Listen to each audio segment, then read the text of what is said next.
All right, since I got quite a few new followers, I just want to kind of talk about making a contact or a direct contact. All right, so the T here, this is our antenna. Most ham radio guys, all they care about is making a contact, okay? So they'll send out a signal, they'll call CQ or something, and this is the signal going out. Each one of these circles represent a person, and they'll call CQ, and one of them will answer. And so then they'll count that as a contact, okay?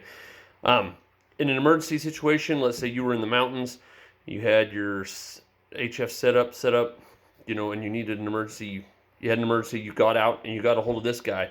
Well, you could tell this guy where you were at, what county, what state, county, who you should call. He could call 911 or call someone, not his 911, but call someone for help, and they could come get you. That's great.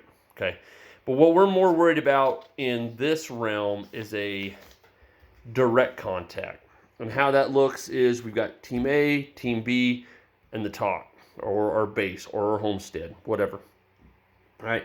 Team A needs to get a hold of the talk. All right. So this is their antenna.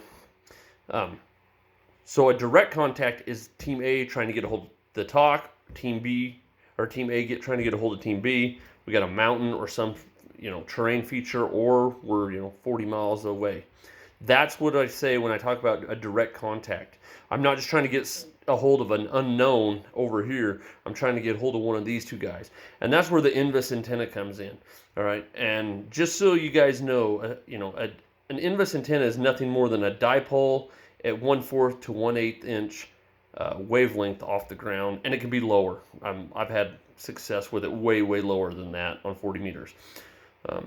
That is also going to depend, though, on the day, the band conditions. All right, so you might one day be able to get a good INVIS contact with the talk on 40 meters. The next day you try, you can't. So you might have to jump to 60 or 80 meters. But so that's what I just kind of want to get across is what a direct contact is. I'm going from point A, I'm trying to contact point B. I'm not trying to contact anyone here. All right. Yes, people will be able to hear what you're saying. That's just the nature of the beast with HF.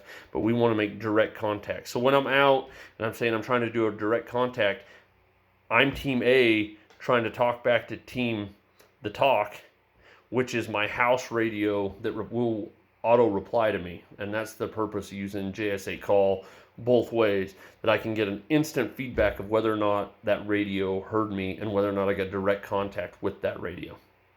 All right, I think that's about the best explanation for direct contact.